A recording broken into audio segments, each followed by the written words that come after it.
Des fois on a des bonnes surprises en brocante. Voici un Minolta X700. Donc le Minolta X700 c'est un appareil photo réflexe sorti en 1981 qui est très souvent recommandé comme un des premiers appareils avec lequel vous devez apprendre la photo argentique.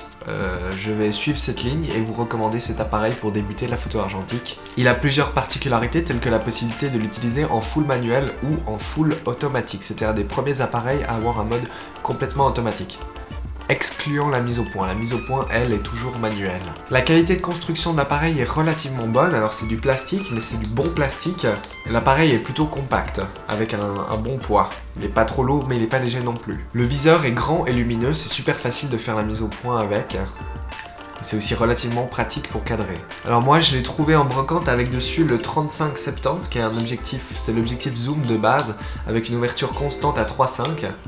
C'est plutôt une bonne optique, mais bon, ça reste un zoom de base, quoi, donc c'est pas super intéressant. Par chance, un peu après, j'ai réussi à obtenir ceci, c'est un 58 mm f1.4, qui est plutôt intéressant. Et là, on a mon setup préféré pour faire de la photo argentique, un appareil qui est facile d'utilisation et très agréable. Alors voici l'appareil photo avec dessus le 58 mm MC Rokkor PF, je sais pas du tout ce que ça veut dire. MC c'est peut-être multi-coated, qui veut dire que c'est un traitement multicouche, j'en sais rien. Ou bien c'est la monture MC, aucune idée. C'est une optique faite au Japon. On a une bague de mise au point qui est vraiment super fluide et super agréable. Ça c'est génial. Ici on a le réglage du diaphragme. Quand on le règle à 1.4, j'ai tendance à trouver qu'il bouge trop facilement à 2. Ça m'est déjà arrivé de vouloir faire une photo à 1.4 et de sans faire exprès changer le diaphragme à 2. Mais vraiment sans faire exprès, c'est en fait le cran entre ici et ici est vraiment tout petit. C'est un peu comme un demi-cran, donc c'est très facile de switcher de l'un à l'autre sans faire exprès, et puis ça fait une grosse différence. Donc ici on a le levier pour embobiner, ici on a le bouton pour déclencher, avec ici la molette des vitesses. L'appareil est électronique, donc il vous faut le tourner sur on pour pouvoir prendre des photos. Il existe deux modes, un mode normal et un mode bruyant. Donc là j'étais dans le mode bruyant, donc ça fait que l'appareil fait bip dans certains cas. J'ai pas encore compris pourquoi il fait bip. Probablement quand c'est sous-exposé ou surexposé. La surface du bouton est tactile, donc elle détecte votre doigt lorsque vous le posez dessus. Ça permet en fait de lancer l'affichage des informations dans le viseur. Le problème c'est que si vous portez des gants, ça fonctionne pas. Donc moi j'avais fait un trou dans mon gant, ce qui me permettait aussi d'utiliser mon gant avec mon téléphone. Ici on a la prévisualisation de la profondeur de champ, et ici on a le bouton pour retirer l'optique, comme cela. Pour embobiner, il faut presser la petite touche ici et venir tourner cela. Alors comme ça, on tourne dans le sens de la flèche, donc comme ceci.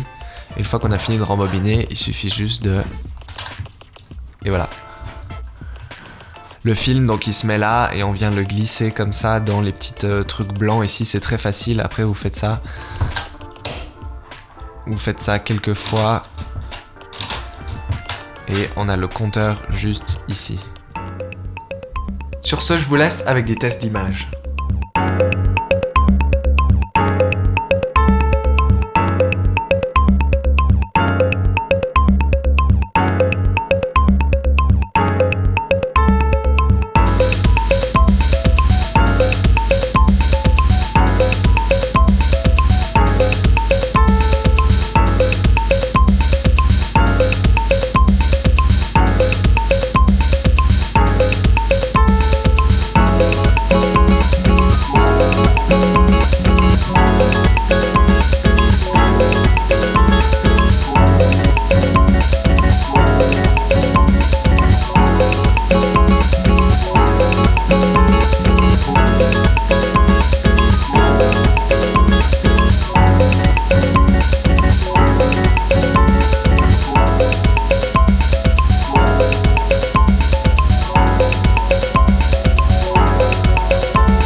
Bienvenue dans la section post-générique où je vous donne un peu mon avis sur un peu en général. Déjà, ce nouveau concept de vidéo est un peu nouveau, j'espère que ça plaît à certains, ça va pas plaire à d'autres, mais c'est pas grave, c'est pas fait pour vous, désabonnez-vous de la chaîne, c'est ça que je vais dire. J'ai envie de parler plus de photos et plus particulièrement d'argentique, parce que c'est quelque chose qui me plaît énormément, et c'est quelque chose qui, à mon avis, a encore pas mal d'espace pour être exploité, surtout en français. C'est quelque chose qui est assez populaire... Enfin, que moi j'aime beaucoup regarder sur les chaînes anglaises, mais ça manque un peu aux chaînes françaises, je trouve. Ceci étant dit, je suis un peu triste, mais je me sens obligé de faire des vidéos qui sont très sérieuses, parce que les quelques fois où j'ai fait des vidéos sur la photo argentique où j'étais pas tout à fait sérieux, ça a pas plu. Ce qui est dommage, parce que je trouve ça un peu plus drôle quand on peut se donner plus de liberté. Mais bon, du coup, voilà, c'est à ça que ça ressemble, et j'espère que ça vous plaît, et si ça vous plaît pas, bah... dommage, à bientôt, on se retrouvera pour un autre concept, vous pouvez aller voir les autres chaînes YouTube. Merci beaucoup.